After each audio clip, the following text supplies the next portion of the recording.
নবী মূসার জামানায় বড় একজন জালেম ছিল কারুন।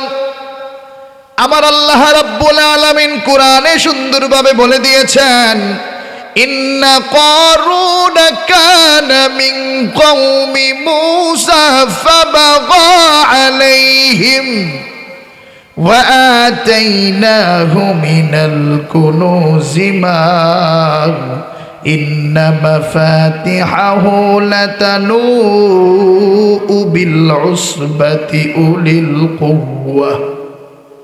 এই কারণ সকলেই সুন্দরভাবে শুনেন, তাফসীরুল কোরআন থেকে আলোচনা চলছে। এই কারণ নবী মূসার খালাতো ভাই ছিল, তাফসীরে জালালাইনে এসেছে, অথবা নবী মূসার চাচাতো ভাই ছিল। আহারে, কারুনকে আল্লাহ রব্বুল আলামিন এত বেশি সম্পত্তি দিয়েছিলেন। কারুনের কত সম্পত্তি ছিল শোনেন, আমার আল্লাহ নিজেই জানায়া দেয়।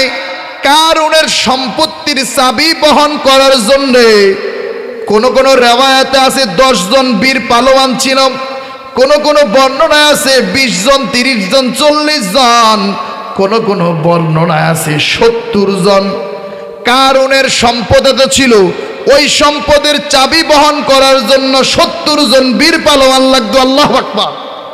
কারুন যখন তার বাড়ি থেকে বের হইতো, এখন তো বাইক পাওয়া যায়, প্রাইভেট কার পাওয়া যায় না, ওই সময় এইগুলা পাওয়া যাইতো না। কারুনের সামনে থাকতো ঘোড়া, পিছনে থাকতে ঘোড়া, ডানে থাকতে ঘোড়া, বামে থাকতো ঘোড়া। আমার আল্লাহ জানা দেয়, ফাখরাজা আলা কওমিহি ফি জিনাতি। কারুনের হাতের ভিতরে স্বর্ণের বিভিন্ন গহনা থাকতো, পরনে থাকতো রেশমি পোশাক। এইভাবে সুন্দর কইরা এলাকার ভিতরে শোডাউন দিত।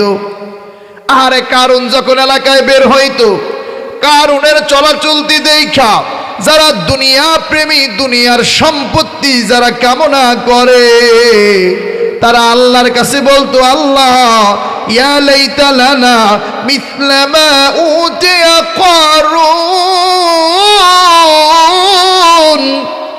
ইন্নাহু লাযু হাযযিন আযীম।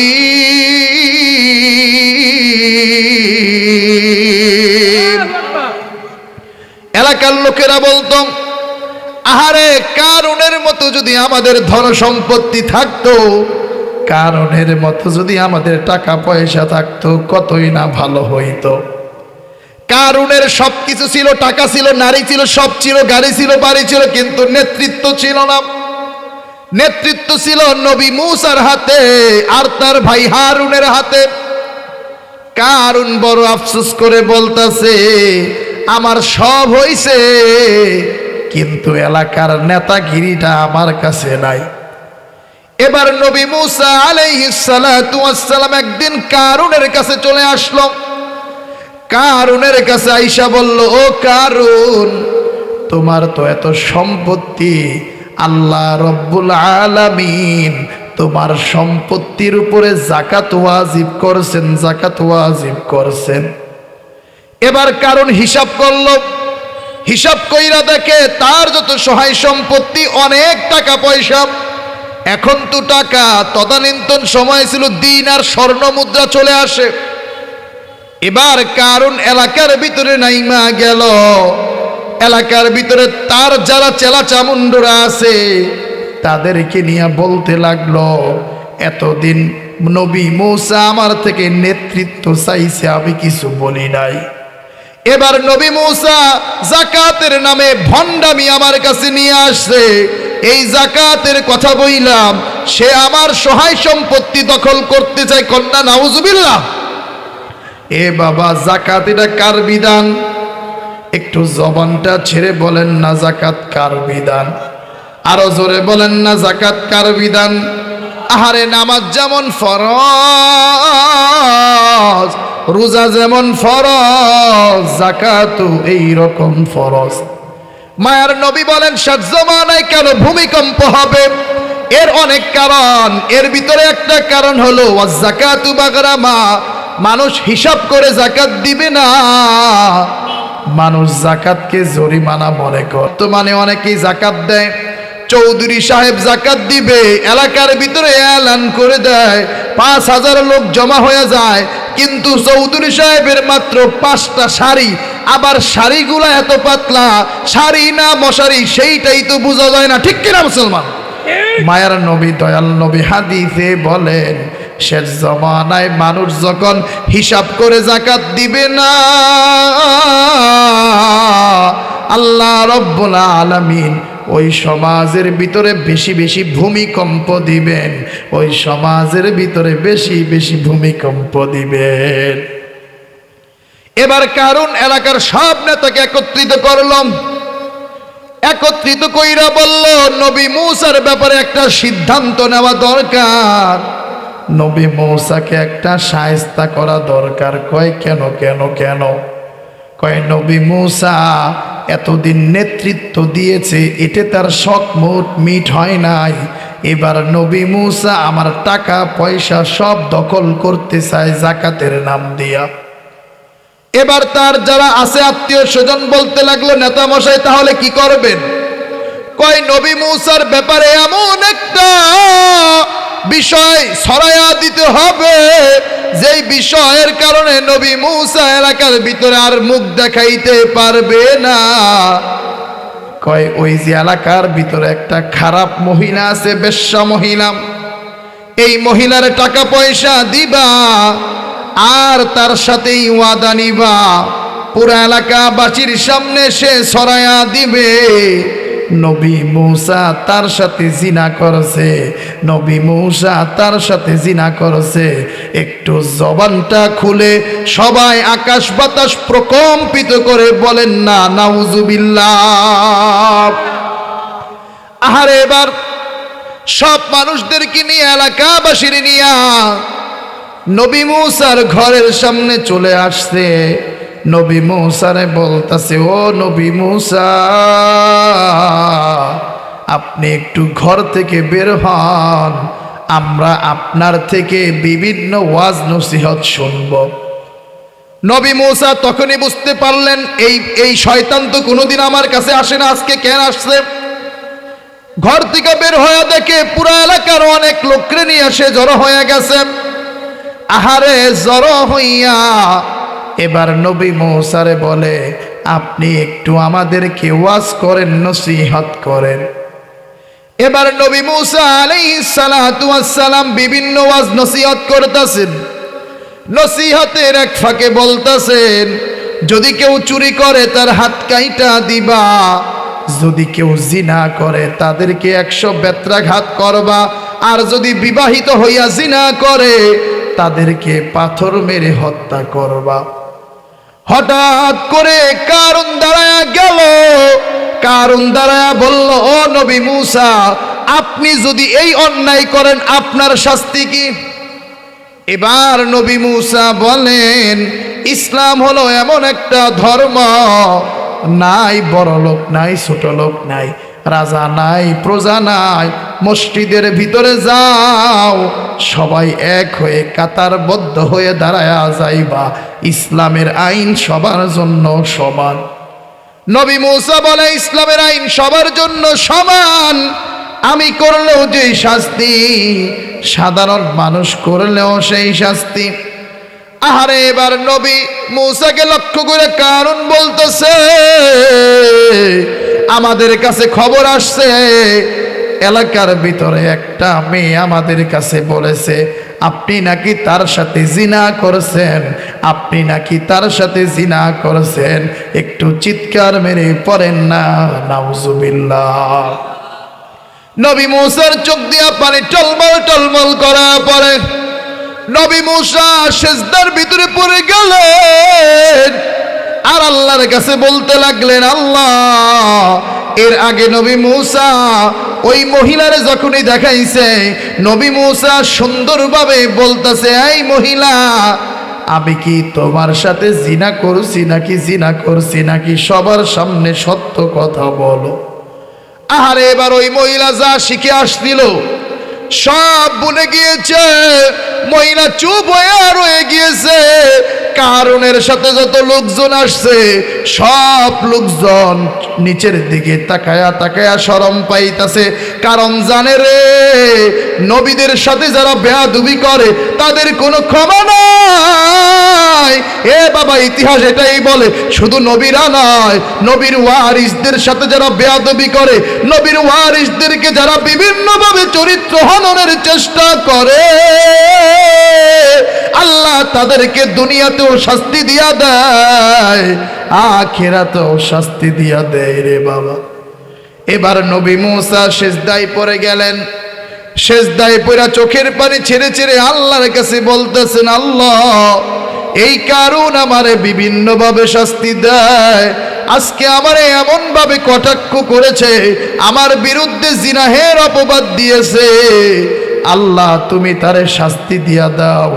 এবার আল্লাহ রব্বুল আলামিন সাথে সাথে ওহী পাঠায়া দিলেন, ও নবী মুসা আপনি উঠেন, আপনার মাথাটা উঠান, আর আপনার যা মন চায় জমিনকে নির্দেশ দেন।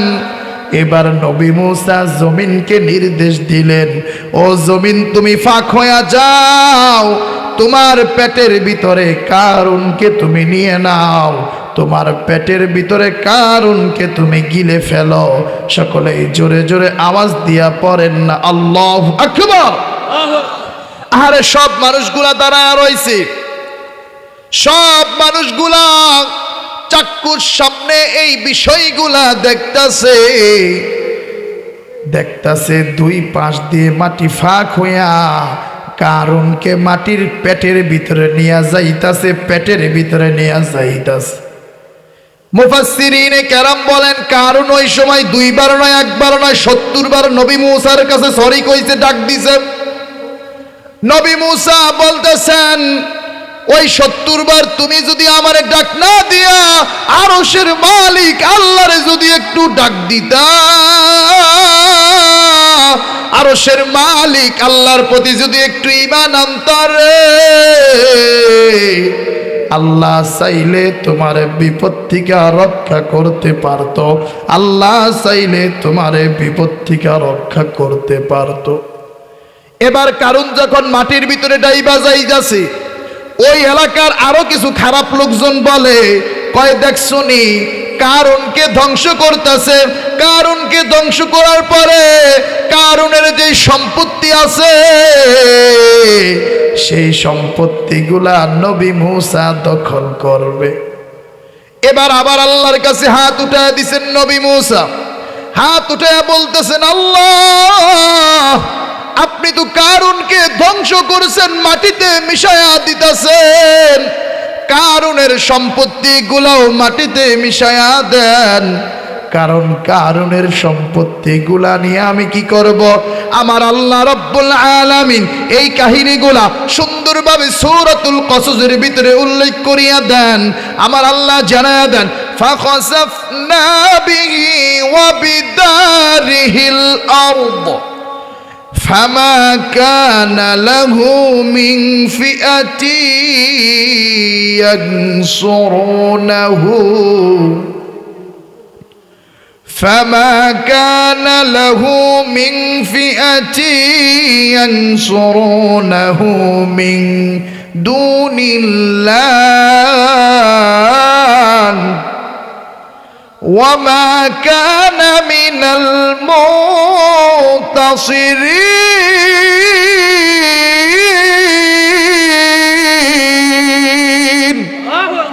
আহারে আমার আল্লাহ রাব্বুল আলামিন কোরআনে জানায়া দেয়, এই নবী মুসার কওমের লোকজন, এই নবী মুসার সম্প্রদায়গণ, আমি আল্লাহ কারুনরেও মাটির সাথে নিভাইয়া দিলাম, কারুনের সব সম্পত্তিও আমি আল্লাহ মাটির ভিতরে ধসায়া দিলাম।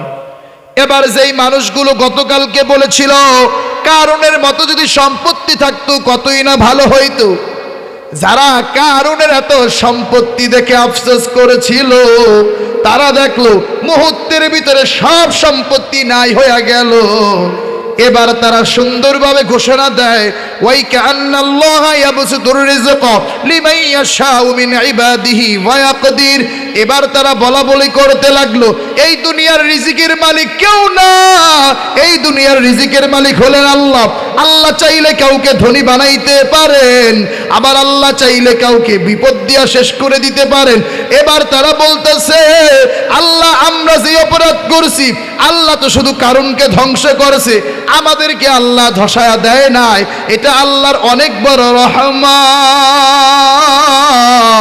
এই কারণে ইমানদার মুমিন মুসলমান, আমাদের যাদের একটু সহায় সম্পত্তি হয়ে যাবে, যারা বড় আলেম হয়ে যাবে, বড় বক্তা হয়ে যাবে, অহংকার করা যাবে না। যাদের একটু ক্ষমতা হয়ে যায়, অহংকার করা যাবে না। কারণ যে আল্লাহ রব্বুল আলামিন ক্ষমতা দেন, যে আল্লাহ রব্বুল আলামিন সম্পত্তি দিয়া দেন, সেই আল্লাহর সম্পত্তি নিতে, ক্ষমতা নিতে একটা মিনিটও লাগবে না, একটা মিনিটও লাগবে না। কারণ দুনিয়ার ইমানদার মুমিন মুসলমান, কারুনের এই ঘটনা আমাদের জন্য শিক্ষা হইল। কারণ কি আল্লাহ রাব্বুল আলামিন অনেক সম্পত্তি দিয়েছিলেন, কিন্তু তার ভিতরে শুকরিয়া ছিল না। সে বলতো সব আমি আমার নিজের যোগ্যতা বলে পেয়েছি। না বাবা, এটা বলার আদব নয়। সব সময় বলবো আলহামদুলিল্লাহ, আলহামদুলিল্লাহ, আল্লাহ আমারে অনেক ভালো রাখছেন, অনেক ভালো রাখছেন। কারণ শুকরিয়া এমন বিষয়, আমার আল্লাহ জানা দেয়, লা ইন শাকারতুম লা আযীদান্নাকুম ওয়া লা ইন কাফারতুম ইন্না আযাবি লাশাদীদ। আমার আল্লাহ জানা দেয়, তোমরা যদি শুকরিয়া আদায় করো, আমি আল্লাহ নিয়ামত আরো বাড়ায়া দিব, আমি আল্লাহ রিজিক আরো বাড়ায়া দিব। আর যদি তোমরা কুফরি করো, আমি আল্লাহর ধরা বড় কঠিন। এবার বুঝেন কি পরিমাণ সম্পত্তি আল্লাহ তারা দিয়েছিল। সম্পদ না, সম্পত্তির চাবি বহন করার জন্য 70 জন বীর পালোয়ান লাগতো। এত বড় সম্পত্তির মালিক ছিল এই কারণ। এই কারণ সম্পদ পাওয়ার পরে কি করল?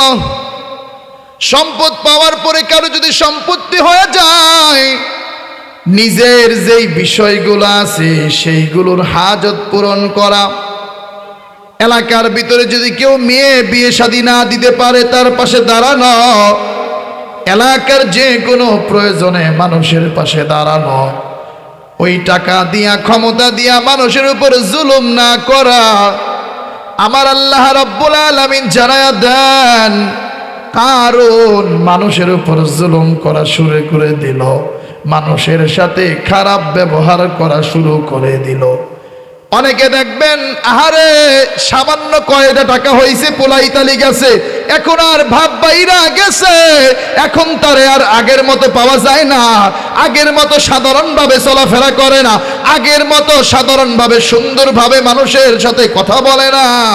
আমার আল্লাহ রাব্বুল আলামিন জানায়া দেয়, এবার কারুন যখন এলাকাবাসীর উপর জুলুম করা শুরু করল, তার এলাকার লোক বলতে থাকলো, إذ قال له قومه لا تفرح إن الله لا يحب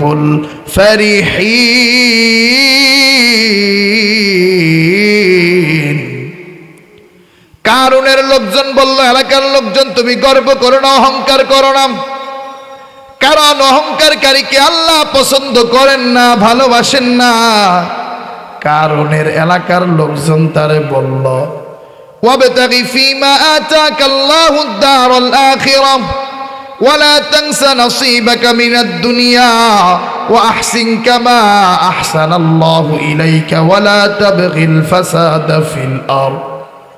কারুনের এলাকার লোকজন বলল, ভাই কারুন, আপনি যাকাত দেন, সদকা দেন, ফিতরা দেন, আপনি আপনার টাকা পয়সার মাধ্যমে আখিরাতকে তলব করেন, আখিরাতকে অন্বেষণ করেন।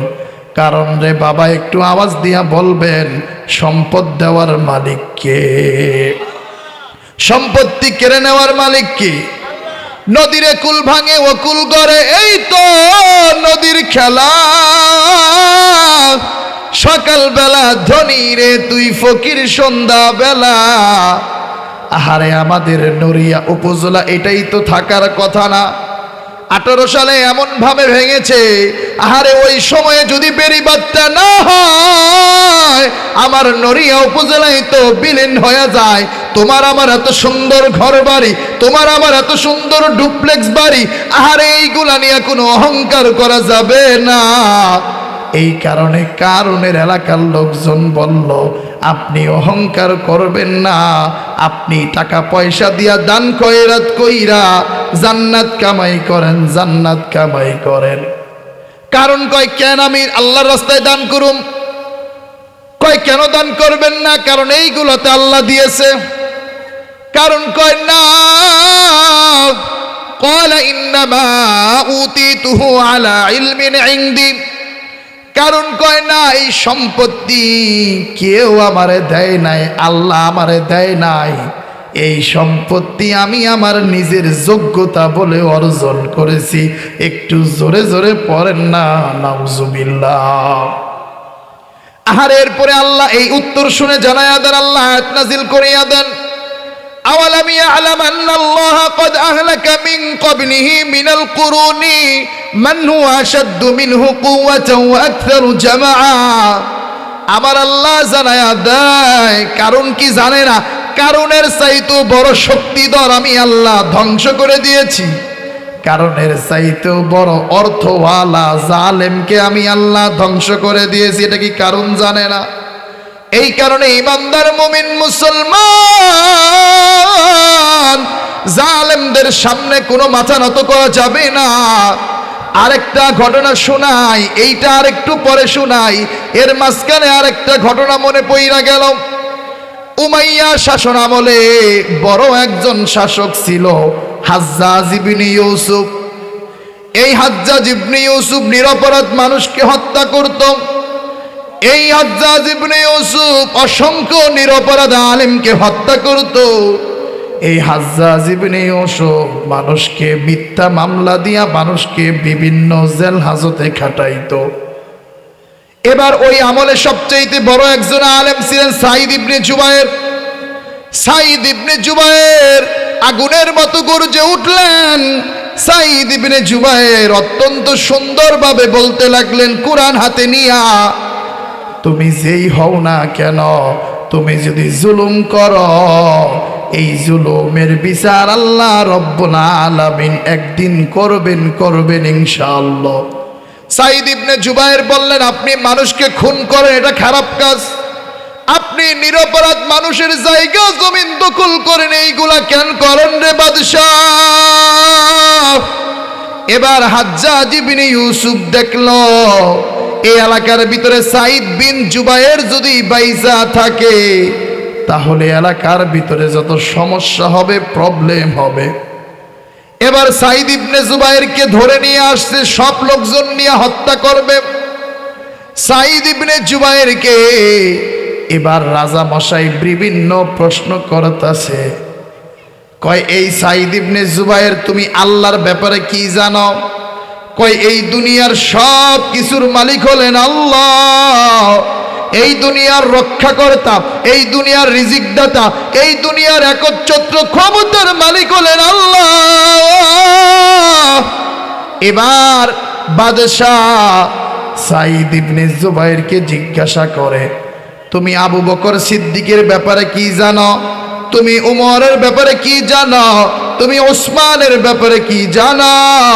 তুমি আলীর ব্যাপারে কি জানো? আমাদেরকে বলো।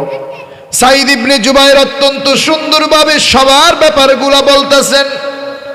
এবার এক একজনকে প্রশ্ন করার পর এই জালেম শাসক হাজ্জাজ ইবনে ইউসুফ বলতেছেন, এই আলেম সাহেব, তুমি আমার ব্যাপারে বলো, আমি ভালো না খারাপ? আমি আর আপনি রাজারদের সামনে গেলে, মন্ত্রীদের সামনে গেলে, এমপিদের সামনে গেলে তাদেরকে তেল মর্দন করি। যেটা খারাপ সেটাও আমরা বিভিন্নভাবে হালাল বানানোর চেষ্টা করি, সেটাও বলি আপনি ঠিক করেছেন, আছে না নাই। আহারে নাম সাঈদ ইবনে জুবায়ের বললেন, ও রাজা মশাই হাজ্জাজ ইবনে ইউসুফ, ইস্তাফতি কলবাক ইস্তাফতি নাফসাক, আপনি আপনার নিজের অন্তরকে জিজ্ঞাসা করেন, আপনি ভালো না খারাপ? এই কথা শুই না রাজা মশাইয়ের গায়ে বড় আঘাত লাগছে। কয় আমি ভালো না মন্দ তুমি কেন কও না? কয় আপনি যেই কাজ করেন সেই কাজে আমার কাছে মনে হয় আপনার চাইতে বড় জালেম এই দুনিয়ায় আর কেউ নাই। কন্যা আল্লাহু আকবার। সকলে চিৎকার করে বলেন না সুবহানাল্লাহ, পড়েন না আলহামদুলিল্লাহ। এবার দেখেন সাঈদ ইবনে জুবায়েরের কত ঈমানী পাওয়ার। সাঈদ ইবনে জুবায়ের রাহিমাহুল্লাহ এবার হাজ্জাজ ইবনে ইউসুফ বলতাছে, কয় ওখানে যারা এখানে ভাইরা আসো, একটু বাচ্চাদেরকে একটু মেনটেন করো, একটু জিকির করি লা ইলাহা। সুন্দর একটা আলোচনা চলছে, মাঠ জমে গিয়েছে। ছোট্ট সোনামণিদেরকে একটু সুন্দরভাবে চুপ করায় দাও, সুন্দরভাবে বসায় দাও। লা ইলাহা লা ইলাহা ইল্লাল্লাহ লা ইলাহা লা ইলাহা ইল্লাল্লাহু মুহাম্মাদুর রাসূলুল্লাহ সাল্লাল্লাহু আলাইহি ওয়াসাল্লাম। এবার সাঈদ ইবনে জুবায়েরকে বলতেছে, শোনো সাঈদ, তুমি আমি রাজার মশাইয়ের ব্যাপারে যেই সব বক্তব্য দাও, কথা বলো, এখন আমি তোমারে হত্যা করব। এবার সাঈদ ইবনে জুবায়ের বলে, আপনি আমারে যেইভাবে হত্যা করবেন আল্লাহ আপনারে ওইভাবেই হত্যা করবে। রোজে মাহশারে লক্ষ লক্ষ মানুষের সামনে আল্লাহ আপনাকে ওইভাবেই উঠাবে। কন্যা আল্লাহু আকবার। এবার রাজা মশাই হাজ্জাজ ইবনে ইউসুফ কয়, এই এরে কিবলার দিকে ফিরাইয়া হত্যা কইরো না, অন্যদিকে ফিরাও। এই কথা যখন বলছে, সাঈদ ইবনে জুবায়ের কোরআনের একটা আয়াত তেলাওয়াত করে, আইনামা তুওয়াল্লু ফাতাম্মা ওয়াজহুল্লাহ, যেখানেই আপনি মুখ ঘোরান না কেন সেখানেই কে আছে? একটু আওয়াজ করে বলেন, ডানে কে, বামে কে, সামনে কে, পিছনে কে? এবার কয়, এরা তো এইখানেও শাস্তি দিয়া মজা পাইতাছি না। এবার হাজ্জাজ ইবনে ইউসুফ তদানীন্তন সময়ের সবচেয়ে বড় আলেম সাঈদ বিন জুবায়েরের কল্লাটা এইভাবে মাটির ভিতরে চাপ দিয়া ধরছে। এবার সাঈদ ইবনে জুবায়ের আরেকটা আয়াত তেলাওয়াত করেন। তিনি সুন্দরভাবে চোখের পানি ছেড়ে বলতে লাগলেন, মিনহা খলাকনাকুম ওয়া ফিহা নুঈদুকুম ওয়া মিনহা নুখরিজুকুম তারাতান উখরা। আপনি মাটির ভিতরে চাপ দিয়া ধরছেন। মাটি আমরা ভয় পাই না, কারণ এই মাটি থেকে আমার আল্লাহ বানাইছেন। আবার এই মাটির ভিতরে আমরা যাব রে, কারণ এই দুনিয়ার জীবনটা অত্যন্ত ছোট। এই দুনিয়ায় আমরা অল্প কিছুদিন থাকার জন্য আসছি। আর এইভাবে সাঈদ ইবনে জুবায়েরকে বিভিন্ন কথা বইলাম। সাঈদ ইবনে জুবায়েরের কল্লাটা দুইটা ভাগ কইরা দিছে জালেম বাদশা হাজ্জাজ ইবনে ইউসুফ। এবার হাজ্জাজ ইবনে ইউসুফ তাকে মারার পরে হঠাৎ দেখে তার হাতের ভিতরে, শরীরের ভিতরে একটা বিষ ফোড়ার মতো এমন বেশি ব্যথা উঠছে, ষাঁড় যেমনি ভাবে চিৎকার করে সে ওইভাবে ব্যথায় চিৎকার করতো। আহারে হাজ্জাজ ইবনে ইউসুফ বলেন, একদিন আমি স্বপ্নে দেখি, আল্লাহ আমারে স্বপ্নে দেখাইতাছে সাঈদ ইবনে জুবায়েরকে হত্যা করার কারণে আল্লাহ রব্বুল আলামিন আমারে ৭০টা হত্যা করার শাস্তি দিতাছে। আর এই জালেমের এমন ভাবে মৃত্যুবরণ হয়েছে, এই জালেমের লাশের কাছে কেউ যায় না। এই কারণে মায়ার নবী বলেন, আফদালুল জিহাদ কালিমাতু হাক্কিন ইনদা সুলতানিন জাইরিন। ক্ষমতাশীলদের সামনে, রাজাদের সামনে, আহারে জালেমদের সামনে কোরআনের কথাগুলো বলা, হক কথাগুলো বলতে পারাটা, এটাই হলো উত্তম জিহাদ। এবার যেই কারণের কাহিনী বলতেছিলাম,